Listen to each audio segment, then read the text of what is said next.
ROAS, ROAS, return on advertising spend.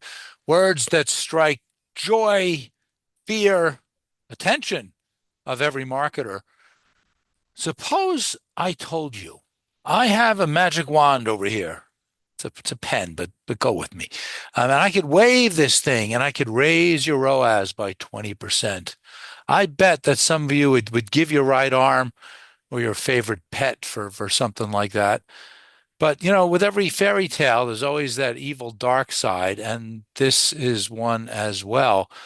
Because in so many cases, yeah, you might actually be able to bump up your ROAS by some significant amount, but the overall health of your customer base or your business overall might actually go down as a result. That's why we're having this session today, because we really do want to go beyond ROAS. And so, for those of you who don't know me, I'm Pete Fader. I'm the CLV guy, co-founder of Theta, company that really helps bring CLV to life better than anyone. And I think it's important for us to have this conversation, to recognize that not all customers are created equal, and that the things that we do to raise ROAS might actually and kind of encourage us, might force us to acquire not very valuable customers who don't stay very long. They're pains in the necks to serve, and they bring in other not so great customers with them. So how do we find that just right balance so that we can really keep our eye on the ROAS prize, but at the same time can really think about the kind of the long run objectives about the overall health of the customer base and the business. And so we have this just amazing collaboration for you here. Because, like I said, at Theta, along with my co-founder, partner in crime, Dan McCarthy, who you'll be hearing from in a minute, we do our thing really, really well. But there's another company that does its thing really, really well, which is Pattern. And I bet that probably half of you know and have tremendous respect for Pattern. For the half of you who don't, it's a company you want to get to know. Not only are they the largest third-party Amazon seller, but it's what they do and the way that they do it. Actually buying the inventory from companies and then doing everything to make sure that that Amazon business is running efficiently and effectively, finding that just right balance between it all. At Theta, we've had just a really great collaboration going on with Pattern, and it's just been wonderful to see the way that our models and insights can help elevate and improve the kinds of things that they're doing.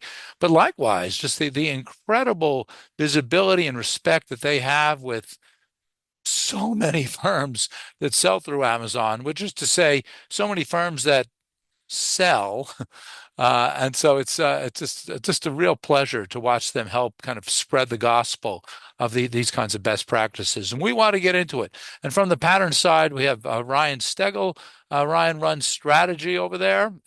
In fact, Ryan, as he was getting into all this, he's run everything over there, advertising and AI and all sorts of things, which is a real credit to him because a company like that has a lot of talented people.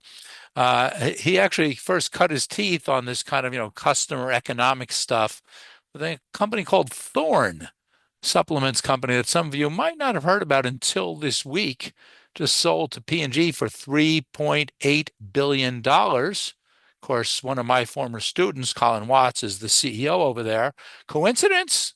I'll let you think about that. But this is the important point. Whether you are an Amazon seller who has ambitions, or even if you don't have ambitions, you just want to sell more effectively on Amazon, or you do have ambitions to eventually be bought by a P&G or a private equity firm, or you're a private equity firm or a P&G that's trying to figure out how best to size up and understand, ultimately acquire, and then run different kinds of Amazon type businesses. Ryan's just a great guy to be talking to. And Dan McCarthy is a wonderful guy for him to be talking with.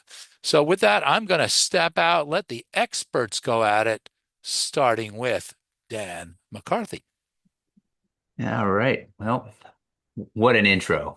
So maybe we can move to the next slide. But, just a little bit about who we are. You probably know, again, probably half of you know who we are, half of you know who Pattern is, and probably half know the both of us. But essentially, we live and breathe customer lifetime value. That's the main thing that we do. We want to take in that transaction log data make hyper accurate predictions all the way down to the individual level and help a variety of stakeholders use that information to essentially grow the value of their business. And so, private equity firms, they're kicking the tire on that prospective investment.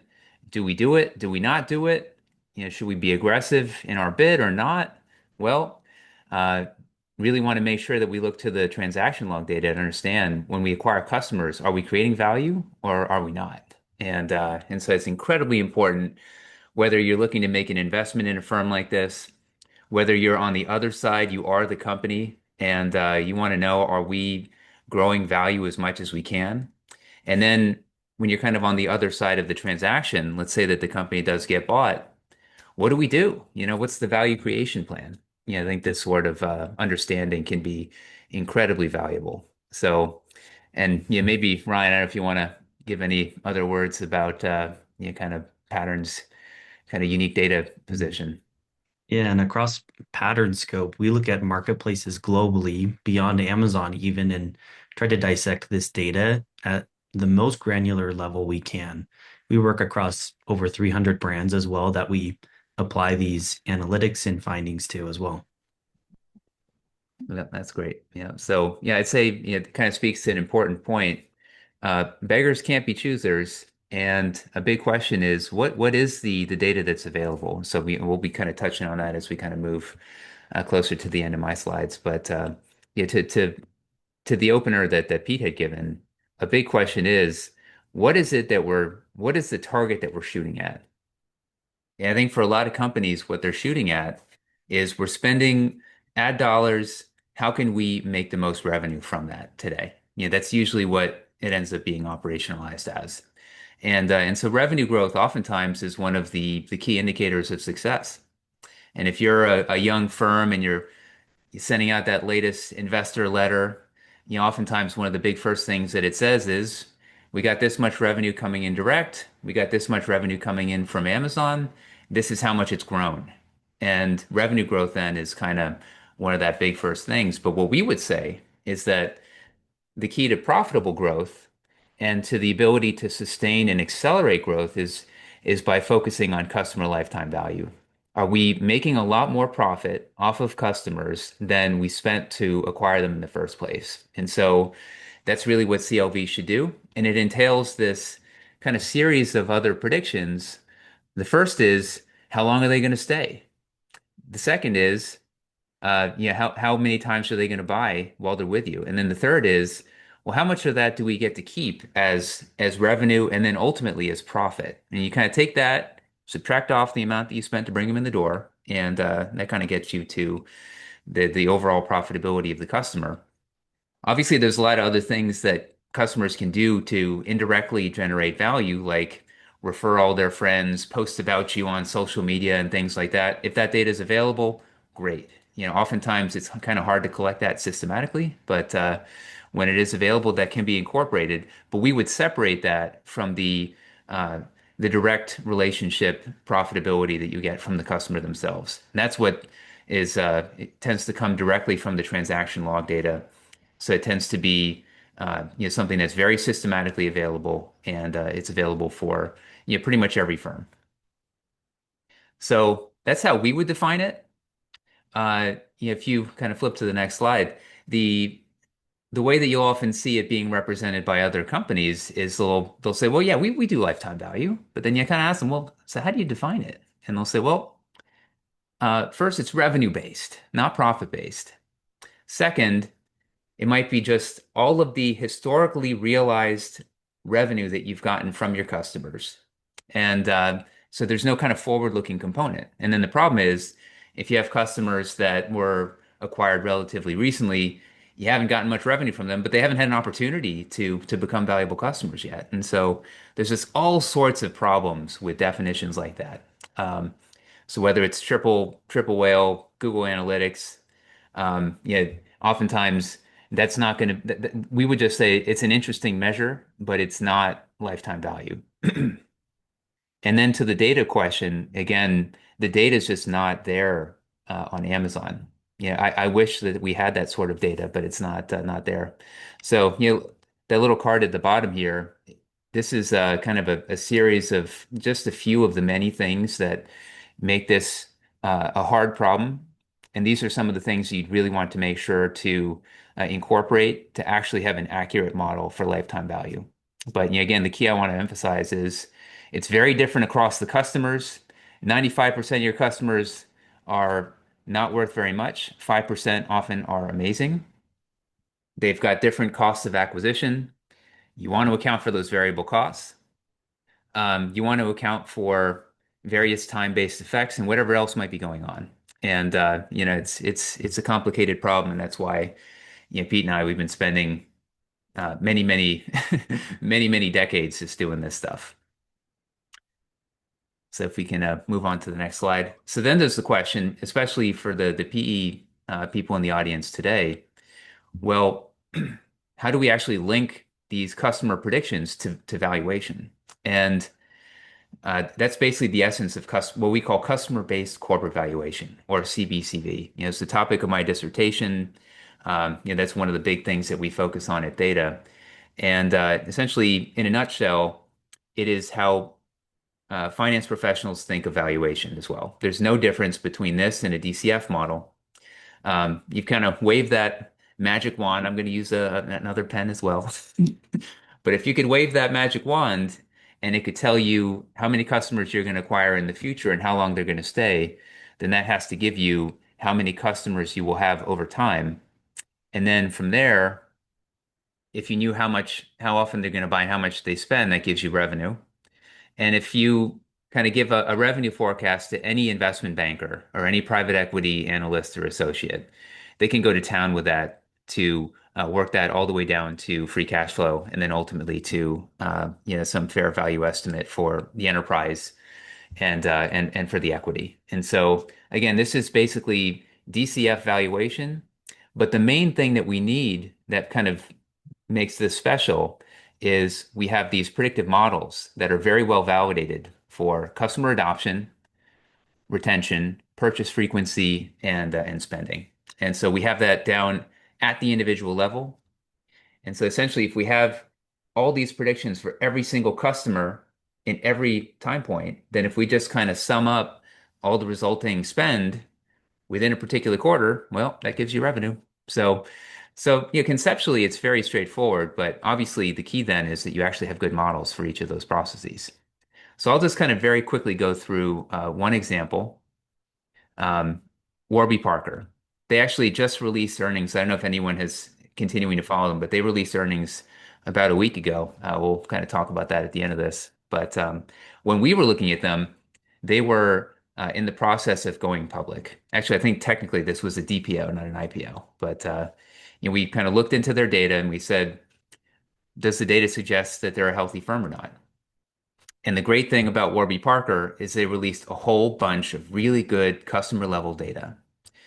Number of orders, number of active customers, cohort level revenue retention over different periods of time. All sorts of things that allowed us to be able to calibrate those four models that I just talked about on that previous slide and make those predictions to drive that DCF valuation. This I'm not going to bore you with, but essentially, whenever we fit a model, whether it's off public disclosures or first-party data, we want to make sure it fits. And essentially, the models fit wonderfully well. And the big two conclusions, the first was LTV to CAC was good. It was about 3 to 1. So they're making a lot of money whenever they acquire customers. And when we kind of if you just move forward one slide, if you kind of roll that forward into valuation, essentially we ended up estimating that the fair value for this company was about $22. That's what you see in that bottom table over there. And so maybe it's as low as 14, maybe it's as high as 33 if you kind of vary some of the assumptions, but we were kind of coming in around 22. And if you go to the next slide, the problem was, well, I don't know if it's a problem, maybe an opportunity. They started trading at 54. And so we started getting all these calls, you're totally misvaluing this business. They've got contact lenses and you're just not incorporating all that. And I said, well, this is what the model's telling us. And so, we kind of have to go with it.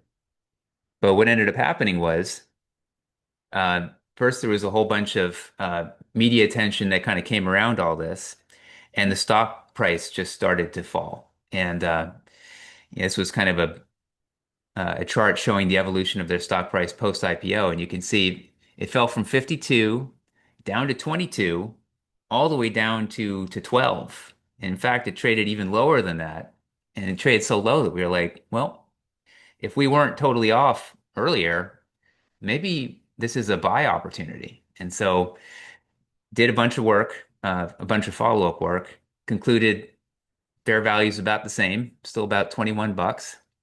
And so we kind of put this follow-on post, and the stock subsequently moved right back up to 21. And in fact, a week ago it was at 25. So again, it's not always, we don't always reach negative conclusions. We don't always reach positive conclusions. Yeah, I think of this as kind of this like other dimension to evaluate companies on, and it can be very valuable on both sides. So again, this was an example with public disclosure data, but you can imagine we would do an even more granular diagnostic and accurate analysis if we had access to the raw transactional data. There's just so much more that could be done with that you wouldn't be able to do, with the sort of disclosure data that we had here.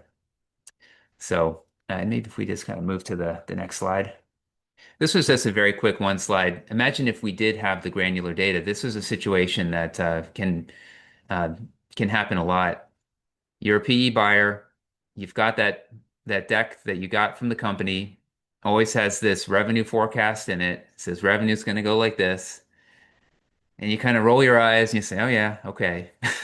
What's it actually going to do?" And so here, the question is, how about you bring in, someone like Theta to do a third kind of an arm's length third party assessment of the validity of that prediction.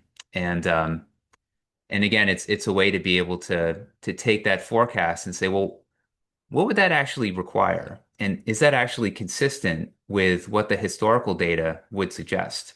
And so we did that. And in this case, we actually found this is not always how it is, but in this case, we found that they were actually the company's forecast was accurate.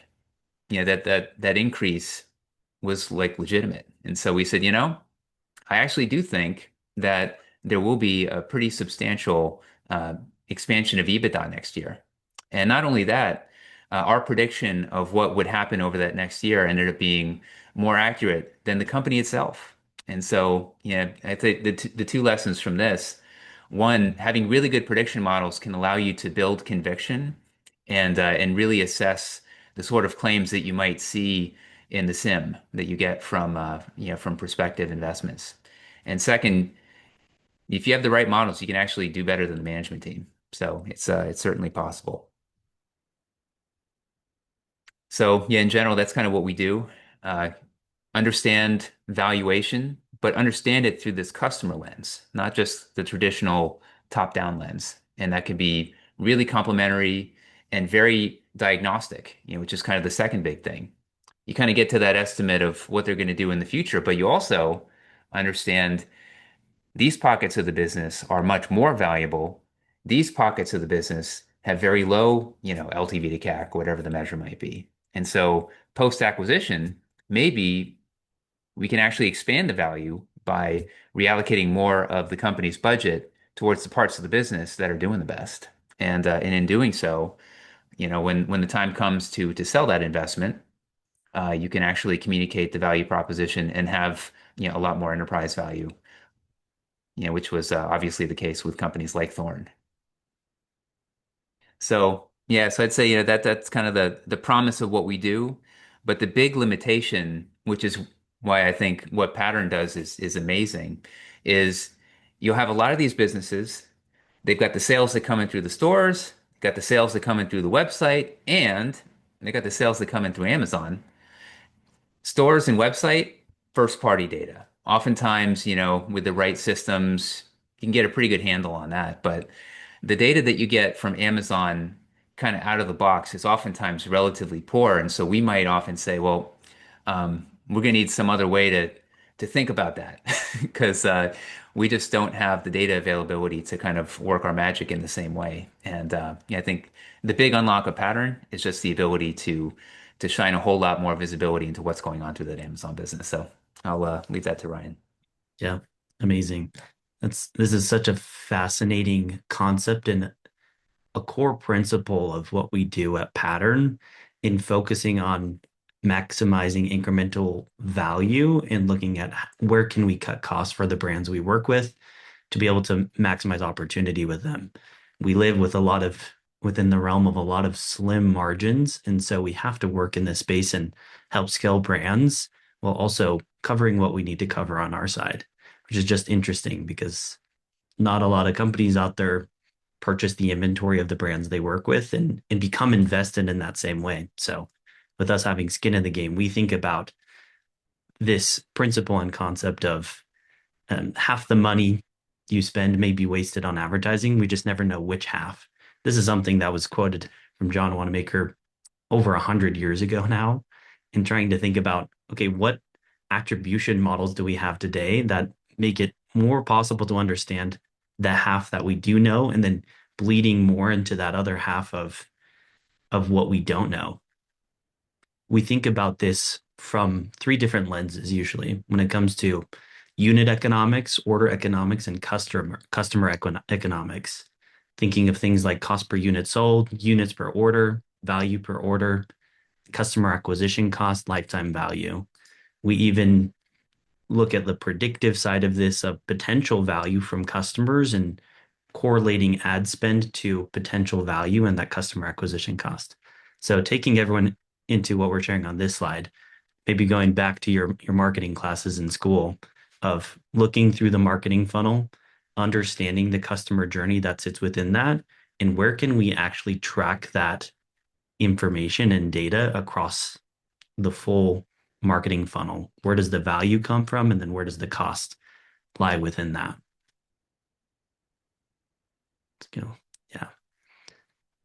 And then looking at this side of things, we have this PII data, the personally identifiable information that not a lot of marketplaces, well, no marketplace gives this data. We have to get this data in aggregate if we get it at all. And so we have to model the data. We have to predict this and scale this across the brands we work with. We think about the descriptive side of the data. What could we actually understand contextually from what we're pulling and putting together? We then look at what we can prescribe to brands. What actions can you take to be able to take this data and actually apply it and take action on it? And then how can we predict in the future to do even better to come back to that core maximizing value and lifetime value compared to the cost it takes to get one customer. Looking at Pattern's proprietary technology, we think about something called true ROAS, which shows incremental return on ad spend. And this is very simplified version of the way we think about it. But we apply this at a product and a keyword level through something we call Destiny. That is another tech solution we have to be able to evaluate the lifetime value and the influence that we have on the spend we have at the product and keyword level. Then we look at the organic rank changes within the search results and how that's changing again at the product and keyword level. And then where are we spending where we maybe don't need to be spending, and how can we repurpose that spend and minimize the cannibalization, and where there are returns on the product, how often is that happening? Do we spend on products that get more returns or less returns? And how can we actually mix and match those strategies and playbooks to be able to reach that end goal of maximizing this true ROAS, which incorporates lifetime value. On the more complex side of this, from model to marketplace and how we understand LTV, this is where the brass tacks of this all comes into play. If we look at the advertising optimization layer, we also consider price as a part of this option. We tend to stick to map pricing at scale, but what can we do when it comes to price elasticity? Where is it best to be priced across every single marketplace to maximize value wherever you're spending? and wherever you're placing your products, looking at the customer journey, where that's mapped, which part of the customer journey should we spend more on based off of the value that comes from each and every function of that, and then looking at other offerings that we have when it comes to LTV modeling and methodology, whether that's Markov chain modeling, using Shapley methods or the path of least resistance, basically, and then understanding the golden path to conversion. There are other angles we look at this beyond lifetime value, like as lifetime value is a function of true ROAS. We also have things like marketing mix modeling. We look at clean rooms and how we can understand the actual data behind the scenes with hash data sets to be able to understand, okay, how many people are purchasing on Amazon and then purchasing on D2C or on another marketplace and vice versa. How many people are purchasing on D2C and then moving over to a marketplace, and understanding that customer movement within this as it scales as well. There are a lot of different input datas, and this is maybe where the magic of this comes into play, or the magic one, so to speak, of trying to understand all the different data sets and how they correlate with one another, and where you can actually pull that data in to be able to formulaically do this and scale it in a way that is clean and actionable. And then looking again at this true ROAS concept of where are the incremental sales occurring, and then how is that connected to those specific halo sales and what's coming from that lifetime value calculation. And then where are we cannibalizing again to reduce on whether we're spending on branded terms, whether we're priced too high or whatever that may look like, to be able to better position the product and the brand we're working with.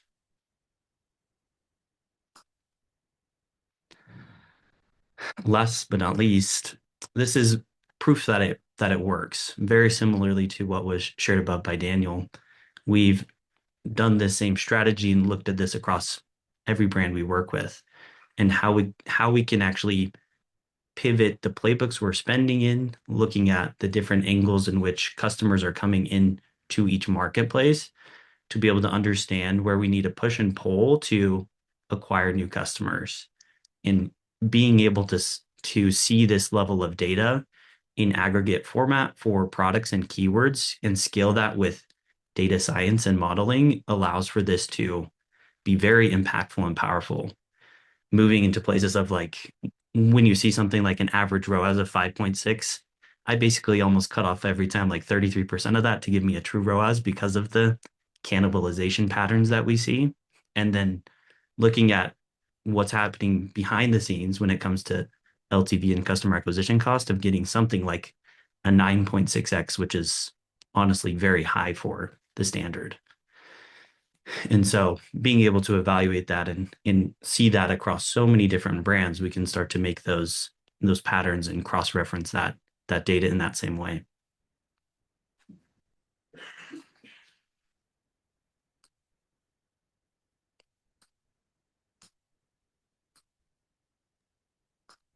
And then so more the call to action from our side on pattern, we only do this for the brand partners we work with. And so connecting with Conan on our strategy team with sales is the best way to get in contact with us. Mhm. Yeah, I think big picture, whether you're evaluating a business to potentially invest in them, or you actually work for one of these businesses, oftentimes you might encounter these situations where the company in question, they've got their first party business, and then they've got all of the business that they're doing through Amazon. And if the data is coming, from the company's website, if the data is coming through direct channels, that's all trackable. And so, we can do a lot with that sort of data at the individual level. With the Amazon data, I think there's just these new opportunities to be able to provide a lot of cohort level insight into what's going on there through pattern. And so, a lot of what Ryan was just describing, um, value, very, very valuable on its own. And then if you kind of inject Theta in there as well, for that forward-looking view, I think that could be a really powerful one-two punch. And that way, allows you to kind of zoom out. You don't have to just do this, kind of leap of faith thing where you just look at the direct business or you just look at Amazon revenue growth, in a vacuum. You can actually kind of more coherently understand how those two pieces fit together and what it means for, the goodness of a business as a whole. So yeah, very excited about the potential opportunities there. So if you're in one of those positions, then yeah, we'd love to hear from you. And I know there are a couple questions in the Q&A as well. At least from our side, in terms of sharing the slides, yeah, I think we'd be okay with that. So yeah, we'll follow up with you after the webinar. But yeah, Ryan, I don't know if you see that one question for you about how you define cannibalized sales. Hmm. On our side, we see it as because marketplaces are based off of search results, and we have a lot of that data when we're tracking like where is the product placed within the search results, and would they be there anyways organically if we weren't spending there? And if we can calculate that and see that they would have been in that spot already and we're spending there, we count that as a cannibalized sale and that we shouldn't have spent in that same position. So Mhm.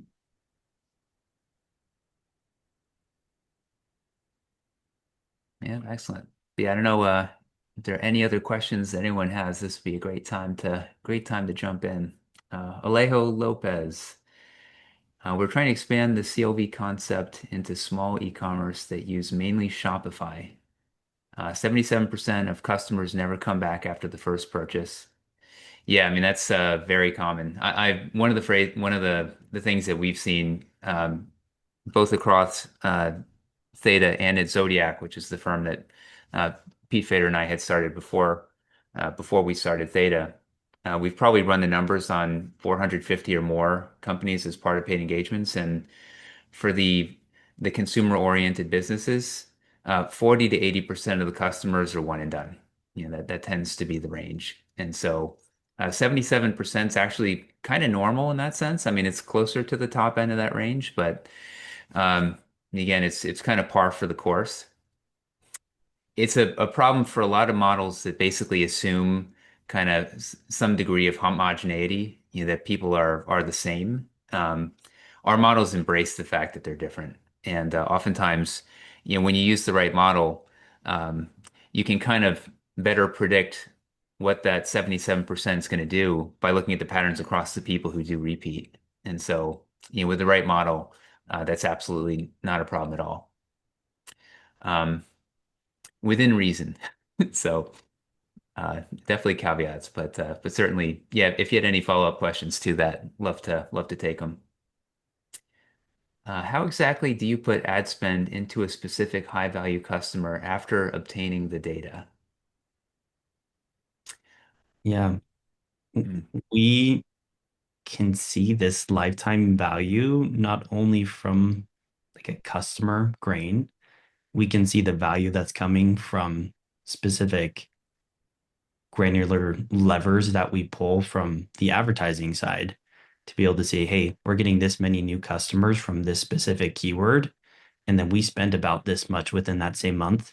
Can we compare all of the keywords in that same bucket by whether that's product or category to be able to say maybe we should lean in a little bit more on these keywords versus other keywords. That's also true with audiences. That's also true with geo-targeting, whatever Hmm. angle that we actually look at and spend against. That's where we can actually lean into those high value customers and purchases, considering retargeting, remarketing that can occur in specific places in advertising. Yeah, it's similar on the first party side of the house that typically we'll score every customer, we get how much they're worth, and then form lookalike audiences. And so, there could be different ways of doing that depending on the platform that you're using. But oftentimes we'll just kind of take the features of that top slice and feed those in to find more people like them. So, that typically is one of the standard kind of playbooks that we'll implement with when we work with companies directly through the first party data. Just answer these questions. Not to confuse things, as I am new, not familiar with this area. Is this broad area Example, what customer touch point leads to a sale? Also referred to alternatively as attribution. Mhm. Um, yes. Yeah, I mean attribution, there's kind of a lot of different layers to attribution. So yeah, so oftentimes there's this path to adoption, and there might be multiple touch points that consumers go through, and it's kind of after those things that they make the purchase, and then there's kind of this question, well, you know, what was it that made them buy?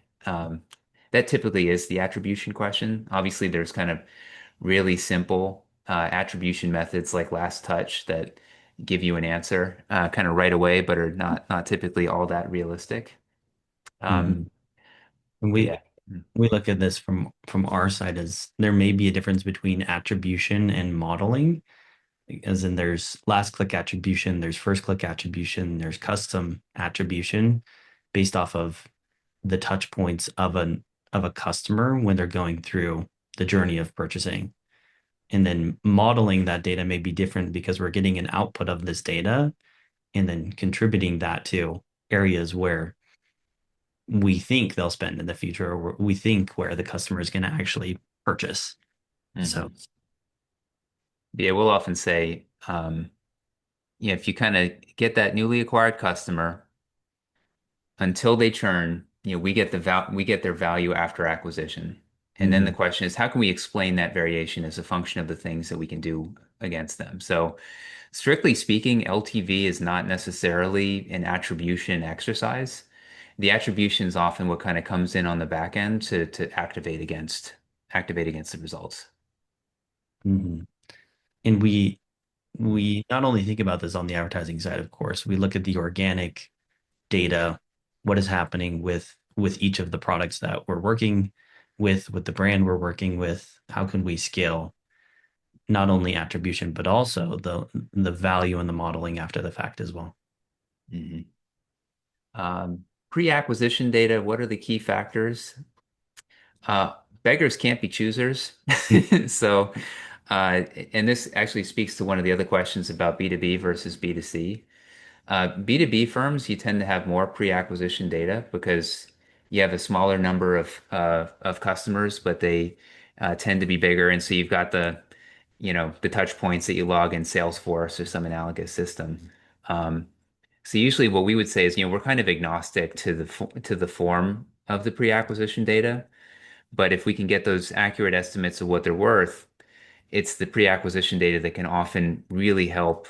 Um, Basically make more money off of those results. Because you can say these were the pre-acquisition characteristics of the people who ended up not being worth very much. These are the pre-acquisition characteristics of the people who were extremely valuable. So, yeah, so wouldn't want to kind of one size fits all, but hopefully that general principle makes sense.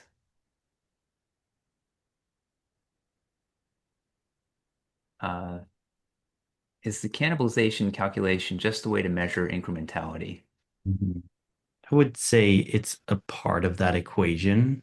We measure this as a detractor metric compared to an accelerator metric. And so it's one of the pieces of that equation to be able to reach that true incrementality. If we believe in a true ROAS, we believe in a true incrementality metric as well. And so being able to clearly calculate where we're cannibalizing by where we're spending allows for us to better understand true incrementality. Mhm. Yeah, with the first party data, usually, the gold standard would be some sort of randomized experiment, and that can help you understand where you're actually getting incremental acquisitions. But yeah, I know that it can get complicated as soon as you start having multiple channels with different levels of granularity.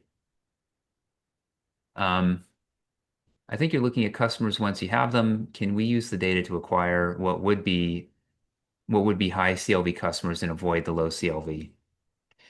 Yeah, that's kind of the playbook that we've been describing. Usually it's again forming some sort of lookalike audience.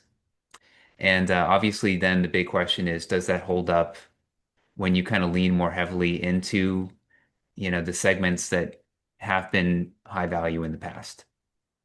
So, hopefully at the very least, it should be suggestive that Mhm. the high value customers that you acquired, over the past 6 months, if you acquired more of them, they tend to be high value, in that next cohort that you're about to acquire. But again, that could be empirically evaluated. And when it comes to marketplaces, it depends on the marketplace you're working with, but it depends on how long a brand has been working with the marketplace on what type of data you can get when, let's say, they sign with Pattern. We have specific ways to look at 5-year lookbacks of spend and sales data for those customers. And Mm. so we can start to build a pool of data that we can work against to start to build in that space of we don't know until we have them, but if we get some of that pre-worked data, we can actually start to predict LTV earlier on rather than a net new brand on a net new marketplace where you then have to test and see and wait for them to get more data points to work Mm. off of. That's a great point. Yeah. We do everything at the cohort level. And I think to Ryan's point, yeah, if you can kind of take that segment, you look across all the previous acquisition cohorts and like clockwork, you see them just being very valuable across all of them. And it's a pretty good indication that if you were to, lean in a little bit more into that segment, hopefully it should hold up. But yeah, it gets harder when you don't have as many of those older cohorts to look back to. I'm actually not familiar with LAL. I know, Ryan, if you know kind of what that's referring to. Mhm. How do you handle Lao?